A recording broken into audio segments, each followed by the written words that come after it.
Bienvenidos, queridos hermanos y hermanas, queridos amigos, en nuestro estudio de Departamento de Escuela Sabática en la Asociación General. Con ayuda de Dios queremos presentarles nuestra nueva lección para esta semana. Estamos continuando con el tema especial de sacrificio y de la vida de nuestro Señor Jesucristo, su misión aquí en la tierra. Y en esta ocasión tenemos una lección muy especial, su aparición y comisión. Vamos a ver qué significa eso para todos nosotros. Estamos juntos con nuestra querida hermana Raquel y su servidor, Pastor Petkov. Vamos a empezar nuestro estudio con una oración en silencio y le invitamos que todos nos acompañen.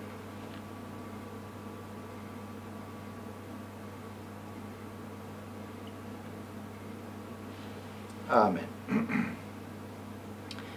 Vamos a ver nuestra lección y la estructura que tiene la lección, aparición y comisión. Tenemos un testimonio muy importante y como si se recuerdan la lección pasada, tenemos los dos apóstoles que se encontraron en el camino de Emaús con una persona desconocida que después ellos, se dieron cuenta que no es desconocida, que es Jesús mismo. Entonces ellos corren para anunciar esta buena nueva a sus amigos en Jerusalén y aquí es donde empieza esta lección. Vamos a ver los discípulos, cómo aceptan ellos esta noticia, en qué condición son. Entonces sigue la narración de nuestra lección y de la historia. El Salvador resucitado aparece. ¿Qué significa eso para los discípulos? Después, ¿qué significa para nosotros? Después viene el otro subtítulo, promesa de la resurrección futura. Vamos a ver el fondo profético y también el significado para nosotros como seguidores de Cristo. Aquí está explicado las profecías, como Jesús prácticamente conecta sus enseñanzas del pasado con los eventos presentes. El don de servicio es el último subtítulo que tiene dos preguntas muy importantes para todos nosotros. La lección contiene una estructura simple, la narración de la historia de la aparición de Jesús, pero en lo mismo tiempo cada pregunta tiene un contenido muy cargado, muy rico de enseñanzas, no solo enseñanzas parabólicas que se pueden aplicar con nuestro tiempo, con la segunda venida de Cristo, con las profecías del último tiempo, pero también tenemos en esa lección varias preguntas doctrinales que pueden ser muy importantes para nosotros para comprender algunos asuntos importantes en la doctrina y en la enseñanza de nuestro Señor Jesucristo. Vamos a hacer un análisis de cada pregunta por separado, empezando con la primera pregunta. Cuando los dos discípulos llegaron a Jerusalén con sus buenas nuevas, ¿sobre qué estaban hablando los demás discípulos? ¿Qué podemos contestar a esa pregunta, Raquel? Bien, aquí encontramos un contraste interesante. Los discípulos de Jerusalén estaban ocultándose, estaban bajo llave y estaban intentando evitar toda conexión con el exterior por el temor a la persecución. Pero ahora sí aparecen estos dos discípulos con los que habíamos cerrado la lección pasada, que con gran entusiasmo y en una acción de gozo extremo se dirigen de regreso a Jerusalén y ahora encuentran a los 11 reunidos y relatan, uno, que el Señor Jesús ha resucitado; dos, que es absolutamente cierto porque ellos lo han visto, han conversado con él, y le comunicaron la conversación que tuvieron, la exposición que Jesús les hizo, y además el matiz específico de que compartió el pan con ellos, pudiendo así identificar exactamente sus señales distintivas. Por lo tanto, tenemos dos grupos humanos, uno aterrado, observando la parte más oscura y deprimente de su experiencia, mientras que ahora viene este grupo de 2 discípulos que viene a introducir gozo, esperanza y ánimo. Y es realmente interesante cómo el compartir la experiencia que ellos habían tenido, de alguna manera remodeló la estructura pensante de los discípulos y los preparó para un evento todavía mayor que iban a experimentar. Muchas gracias, Raquel. Es interesante que los discípulos estaban hablando de Jesús, estaban hablando de su resurrección.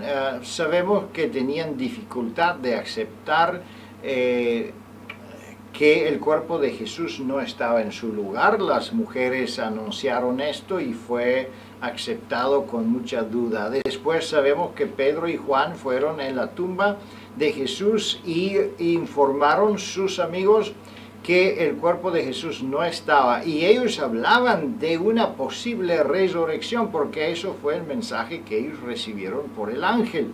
Sin embargo, sabemos que eso no fue fácil para creérselo. Sin embargo, también podemos aprender de esta historia que si nosotros queremos que Jesús aparece, que si queremos que Jesús nos visita, debemos seguir esta experiencia de los discípulos, debemos hablar de Él, debemos preocuparnos de los eventos de las profecías, debemos escudriñar la Escritura, debemos estudiar la palabra de Dios. Nuestros corazones deben arder por la verdad y por las preguntas que quizá no podemos contestar todavía o asuntos que queremos conocer a Jesús.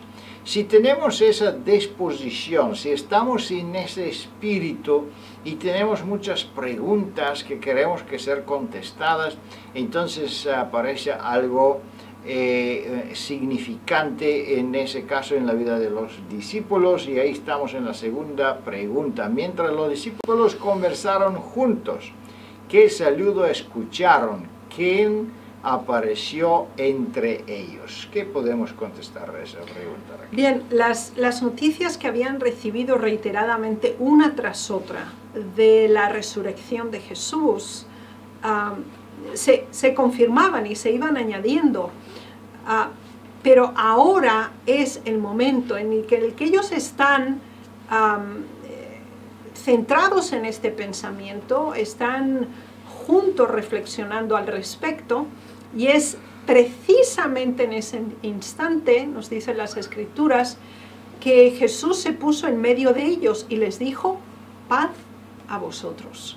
Y es tan hermoso la forma en que el Señor Jesús va al encuentro de ellos, especialmente si comparamos que ellos se espantaron, se aterrorizaron completamente por el hecho de que Jesús apareció no habiendo llamado a la puerta, no habiendo hecho una solicitud de entrada, como obviamente los otros 2 discípulos sí habían hecho. Por lo tanto, eso los desconcertó y emocionalmente los perturbó hasta tal extremo que llegaron a creer que era un espíritu o una visión, alguien inmaterial. Es interesante comprobar que muchas veces en nuestra vida ocurren grandes sorpresas, no porque lo sean en sí mismas, sino porque mentalmente no estamos preparados para ello. Es decir, hemos concentrado nuestros pensamientos, nuestros más queridos anhelos y esperanzas en un matiz específico de la realidad. En este caso, los discípulos estaban extremadamente centrados en la muerte y la desaparición del cuerpo. Es decir, les faltaba esa proyección hacia la resurrección como un evento positivo, glorioso y altamente feliz. Y cuando su anhelo se cumple, cuando aquel que ama su alma, que es el Señor Jesús, aparece, no estaban preparados mentalmente para ello. Y eso influye en nosotros de acuerdo a la calidad y la categoría de pensamientos que cultivamos y que desarrollamos. Muchas gracias, Raquel. ¿Qué sucederá cuando Jesús aparece por segunda vez? Yo creo que el mismo efecto podía ser en nuestra mente igual, porque la palabra de Dios que dice que la venida de Cristo levantará una sorpresa. Y aquí la apariencia de Jesús, después de tanto aviso, después de tanto indoctrinar y enseñar a sus discípulos, bueno, fue también una sorpresa. ¿Y por qué fue una sorpresa? Porque ellos dicen que fue demasiado bueno para ser la verdad. Es que uno desea tanto que eso es verdad, que bueno, también las dudas, la naturaleza humana con todas nuestras limitaciones, pues no nos permite creer que una cosa tan buena puede ser la verdad. Así que eso fue la experiencia de los discípulos. Y sí, también es interesante la diferencia de la teoría de la verdad y de la realidad de la verdad. También muchas veces estudiamos las profecías y todo lo que dice la palabra de Dios del futuro. Sin embargo, cuando el futuro viene y cuando el cumplimiento de una profecía se está realizando, siempre las personas tienen dificultad inmediatamente de reconocer ese cumplimiento de la profecía, con excepción de las personas que esperan el cumplimiento, como por ejemplo fue Daniel, y leemos de eso en el Antiguo Testamento. Vamos a ver la pregunta número 3. ¿Qué hizo Jesús para convencer de que realmente había resucitado de los muertos? ¿Qué tipo de enseñanza usó él y qué dijo él? Jesús fue totalmente consciente del shock emocional que ellos habían recibido, posiblemente era muy evidente en sus rostros también. Entonces, si recordamos en la lección pasada cómo él se introdujo con estos dos discípulos en el camino hacia Emaús, la exposición de preguntas vuelve a reiterarse en este nuevo encuentro. Y el Señor les dice: ¿por qué estáis turbados? Y vienen a vuestro corazón estos pensamientos. Es decir, dos preguntas en una. ¿Por qué estáis así? ¿Por qué te sientes así? ¿Y por qué das lugar a este tipo de pensamientos? Cuando nos sentimos como en una calle sin salida, cuando creemos que no hay una opción y que no hay luz al final del túnel, tenemos que detenernos y preguntar por qué estamos así, por qué nos sentimos así. Ese acto de racionalización y cuestionamiento de las emociones y los sentimientos que nos embargan nos permiten retomar el origen de nuestros sentimientos y de la categorización de estos. Después de este cuestionamiento, el Señor Jesús promociona la comprobación de las evidencias y le dice: mirad mis manos y mis pies, que yo mismo soy. Y después le dice: no solamente debéis mirar, sino que también debéis palpar, debéis tocar, debéis materializar la realidad por experiencia, por contacto, por asimilación de la realidad. Y le dice: porque obviamente no soy un espíritu, porque al tocarme vais a ver que soy carne y que soy hueso y que estoy aquí ante vosotros como tal. Y ahora también les mostró las manos y los pies. Es muy importante ver cómo el Señor Jesús, con un gran nivel de sensibilidad, paciencia y delicadeza, expone ante los discípulos un mecanismo de pensamiento que les permita y les facilite enfrentar la realidad y asumirla en una forma gozosa.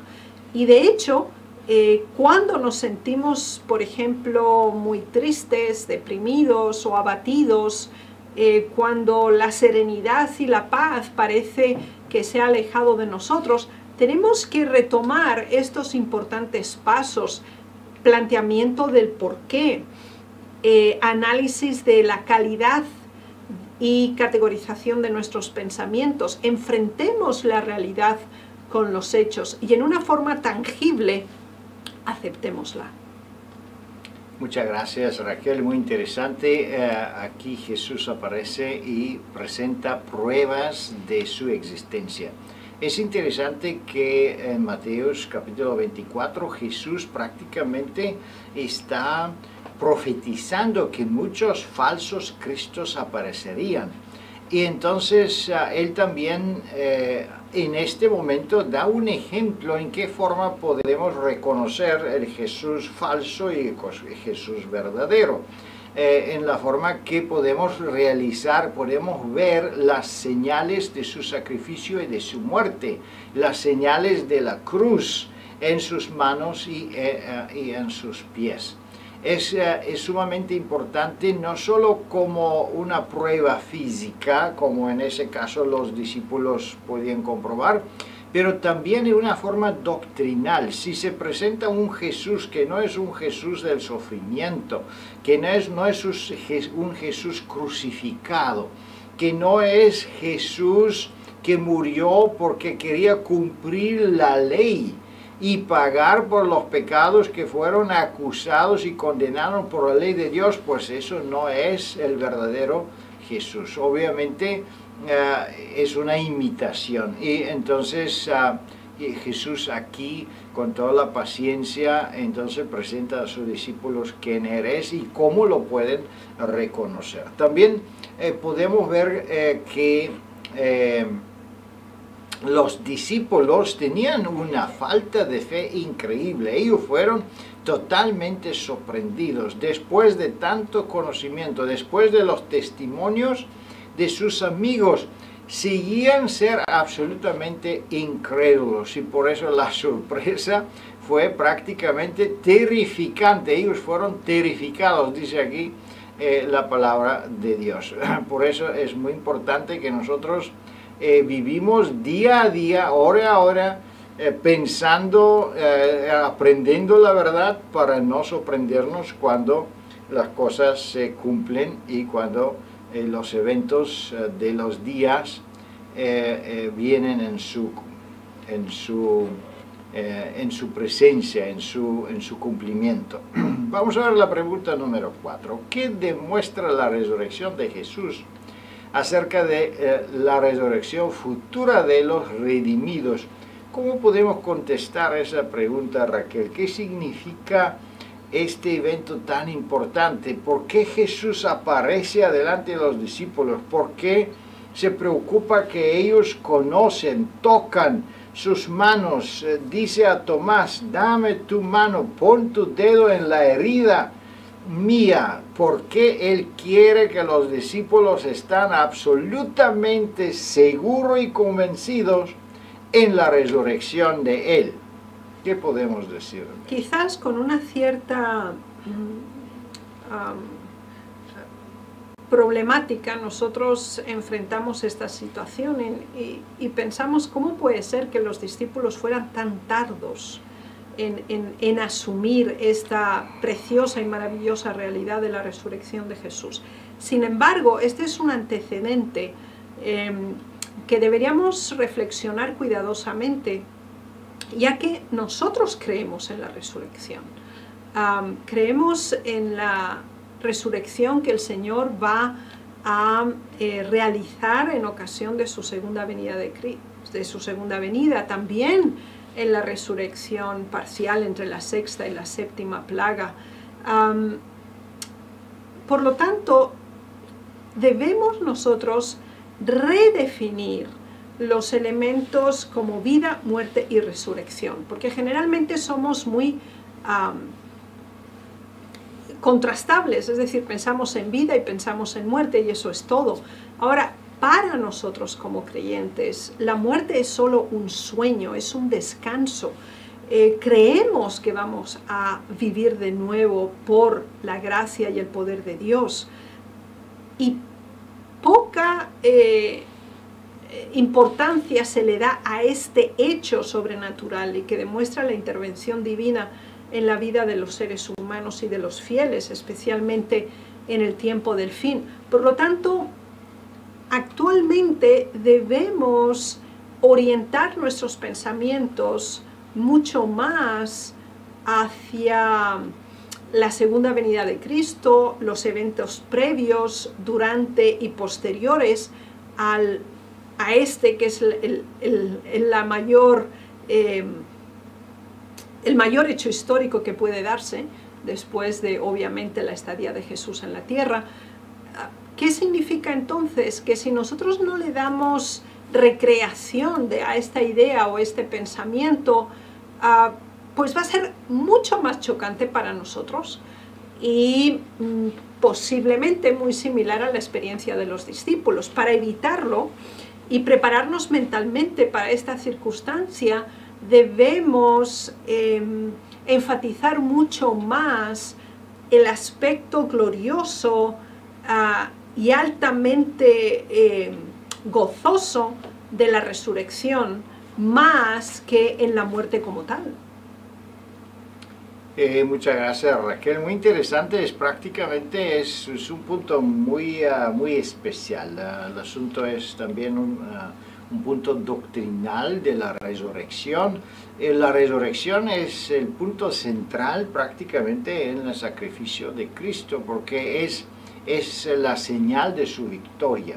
Y por eso la señal de la victoria de su pueblo, de su iglesia, obviamente también es la resurrección. Sin embargo, hay muchas doctrinas diferentes, hay doctrinas que combaten la existencia de la resurrección, hay doctrinas que hablan de un rescate inmediato de los vivos, que no es exactamente como es presentado aquí por la palabra de Dios. Y es importante saber que prácticamente cuando los discípulos o cuando los muertos resucitan, ellos se unen con los vivos y juntos esperan la venida de Cristo y juntos acompañan a Jesús. Es muy importante seguir exactamente cómo Jesús resucitó, porque en la misma forma como Jesús resucitó, en la misma forma resucitarán sus seguidores. Es muy evidente los versículos, por ejemplo, en los Romanos capítulo 6, donde el apóstol Pablo hace una referencia muy detallada. Dice que a la misma forma como nosotros morimos, como Jesús murió, nosotros debemos morir. Y como Él resucitó, nosotros vamos a resucitar. Vamos a ver la pregunta número 5. ¿Qué dijo Jesús a sus discípulos para convencerlos que su muerte no era algo extraño o inesperado?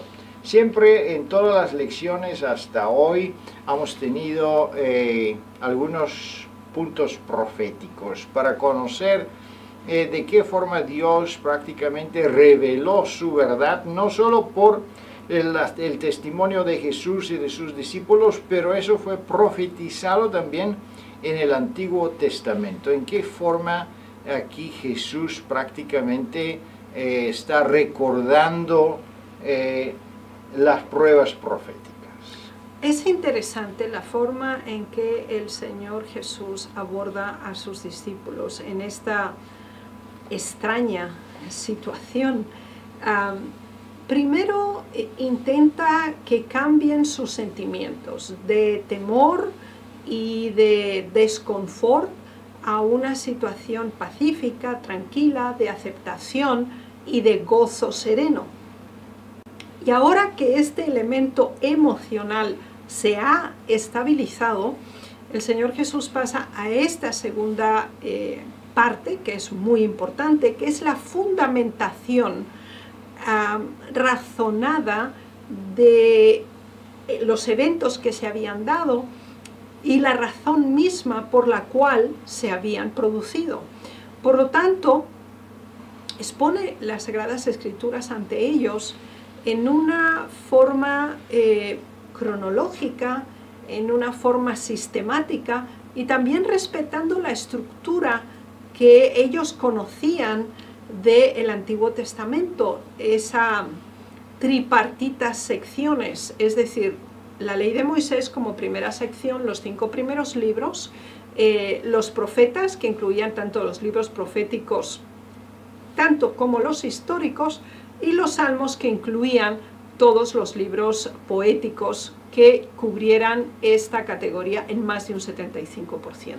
Por lo tanto, al retomar la argumentación escriturística y la proyección profética doctrinal del ministerio de Jesús, las funciones que él debía asumir y también la correlación ordenada de los eventos, así como la síntesis específica de su misión, que es la de la remisión de los pecados y la salvación de la humanidad, son expuestas en una forma comprensible para los discípulos, que retoman su conocimiento básico que tenían como judíos, las explicaciones previas de Jesús durante su convivencia con él y la ratificación de estas ahora una vez más después de su resurrección. Y entonces empezaron a entender, entonces fueron capaces de tener una conexión que fuera ordenada y simultánea de los eventos. Muchas gracias, Raquel. Es muy interesante este punto cuando los discípulos tienen dudas en qué forma Jesús combate, en qué forma Jesús convence en la verdad, y no cualquier verdad, es la verdad de su propia persona, de su propia resurrección. Uno es el testimonio personal. Bueno, aquí estoy, toca, ve el sacrificio, mis heridas pueden confirmar, eso no fue ninguna imitación, no fue ningún teatro como algunos dicen que fue, pero fue de verdad una muerte y una resurrección. Y número 2 que él hace referencias en la palabra profética, en la palabra del Antiguo Testamento. Y eso siempre debe ser nuestra muestra, cómo nosotros debemos combatir las cosas doctrinales, dudas que posiblemente tenemos. Siempre debemos mirar los frutos, debemos ver cómo está la realidad, quién es Jesús en verdad. Y número 2, vamos a confirmar con qué tipo doctrinal con escrito está. Así dice la palabra de Dios, así dice la Biblia. Y Jesús mismo, él no requería una obediencia nada más por el hecho que él aparece ahí y solo por un milagro que sucede, su presencia en ese caso, pero él requiere una obediencia racional, una obediencia basada a las escrituras, y eso es que debemos siempre conocer, reconocer y practicar, porque muchas veces hay diferencias doctrinales, hay una presentación de un Jesús que no aparece prácticamente en la Biblia, un Jesús de riqueza, un Jesús de progreso y de todo. Bueno, aquí vemos un Jesús sufrido, un Jesús herido, y eso es que realmente Jesús fue. Vamos a ver en la pregunta número 6, ¿qué don especial les dio el Señor? Después que ellos lo reconocieron, después que entendieron que es el Maestro, entonces, ¿qué fue prácticamente la razón principal de su visita? Él tenía un trabajo, él tenía una obra que los discípulos debían continuar. ¿Y qué es esta obra? Cuando el elemento emocional había sido claramente equilibrado, cuando el elemento racional también había sido asimilado, era el momento en que el Señor Jesús no solamente les da la comisión de ser testigos, de predicar, de servir, de comunicar esta verdad a otros, sino que también los cualifica para poder hacerlo. Y lo hace a través de la impartición por soplo del Espíritu Santo. Y eso nos lleva a retomar el relato de Génesis capítulo 2, cuando el Señor también sopló su aliento en Adán y se convirtió en un alma viviente.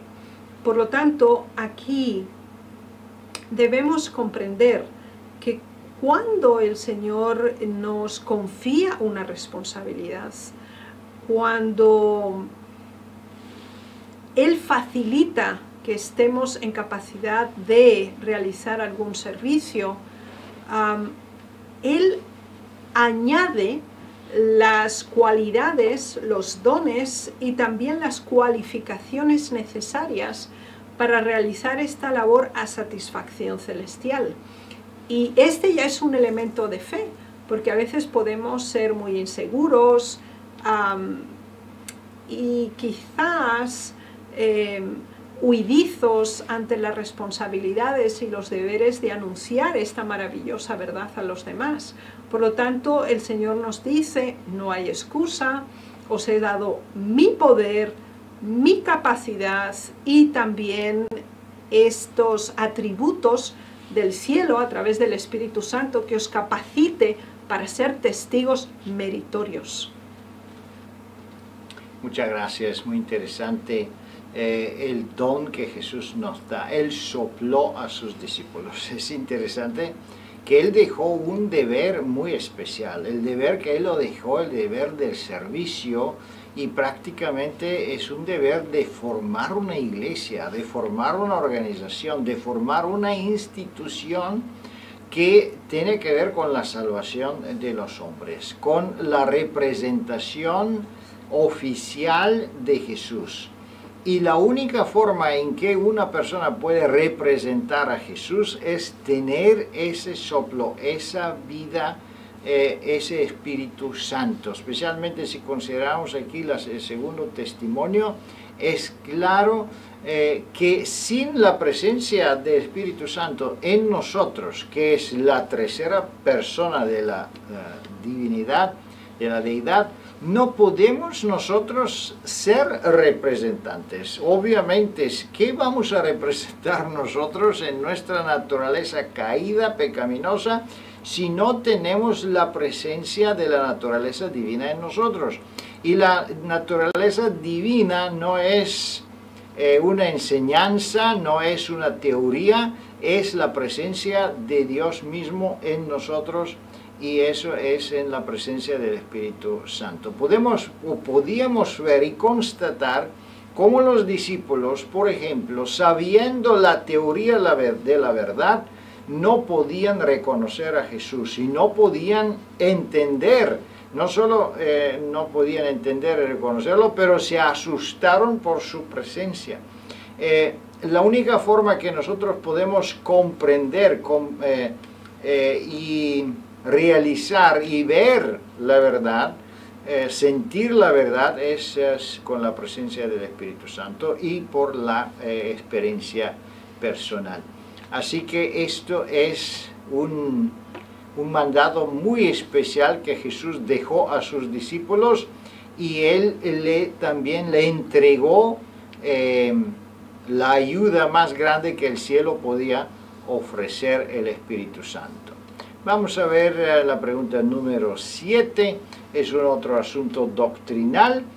Ahora, Jesús no solo le dio un soplo del Espíritu Santo, no solo le dejó una tarea para hacer, pero también Él le dio un poder increíble y una responsabilidad enorme. ¿Y qué fue esto en acuerdo de esa pregunta? Esa responsabilidad era colectiva y desde el punto de vista corporativo, como cuerpo organizado que debía llegar a ser la iglesia cristiana, la iglesia apostólica. Esta declaración de Juan 20:23 no debe asumirse fuera de contexto, porque si leyéramos los versículos previos y también posteriores, comprenderíamos que el Señor está hablando en una forma globalizante, es decir, la dirige al contexto y a la estructura organizada de esta nueva iglesia que a partir de ahora e históricamente iba a convertirse en la nueva dispensación. Por lo tanto, el Señor no ha atribuido el perdón o la remisión de los pecados a ningún individuo, ni tampoco a ninguna institución, aunque algunas arguyen poseerlo. Lo que tenemos que entender aquí es que la aceptación de la verdad, la comprensión de la estructura doctrinal en cuanto al plan de salvación, la correcta comprensión del bien y del mal, teniendo como punto de partida los 10 mandamientos que define lo que es o no pecado, cuando es representado, enseñado por su iglesia fiel, obviamente la iglesia está anunciando ante el mundo y haciendo notorio ante todo individuo que la transgresión de la ley de Dios es pecado. Así que la elevación de la verdad y la representación de esta en el cuerpo organizado de la iglesia capacita a esta en conjunto para llevar a una aplicación personalizada el sentido y la definición de lo que es o no pecado. Muchas gracias, Raquel. Qué importante es comprender ese versículo correctamente. Primero debemos entender el poder grande que Dios prácticamente entregó a su iglesia. No solo poder, responsabilidad y también un honor muy grande, porque todo que se está atado en la tierra por la iglesia está atado en el cielo, dice un otro versículo, que significa que la predicación del evangelio, que el servir al Señor, tiene un significado enorme, no solo para nosotros que lo hacemos, pero mucho más para ellos que escuchan y que reciben este servicio. Por predicarle el evangelio, por anunciar el evangelio, nosotros podemos dar una oportunidad del pecador, una oportunidad que él puede usar para liberarse del pecado, para recibir el perdón de pecado, de sus pecados. Pero si nosotros no anunciamos, o si el pecador recibe el anuncio pero no acepta por fe, entonces obviamente él se queda con sus pecados. En ese sentido, el servicio de la iglesia es sumamente importante, prácticamente decide el destino del resto del mundo. Si nosotros anunciamos el camino del escape del pecado, el pecador puede escapar. Puede resolver sus problemas, puede resolver el problema más grande que existe en esa tierra, es el problema de la muerte y de los pecados. Pero si las personas no lo aceptan, o si la iglesia no cumple con su deber, entonces Dios llamaría a una otra iglesia o formaría una otra iglesia que cumple con ese deber, porque Él quiere que todos los pecadores reciben esta noticia, esta buena noticia, y tienen la oportunidad de abandonar sus pecados. Así que, queridos hermanos y hermanas, tenemos un privilegio enorme de participar y de servir a nuestro Señor con el conocimiento que tenemos. Así que ojalá todos podamos ser parte de este instrumento tan especial de llevar a los pecadores en los pies de Jesús, en los pies de la cruz, donde cada uno puede recibir el perdón de pecados. Amén.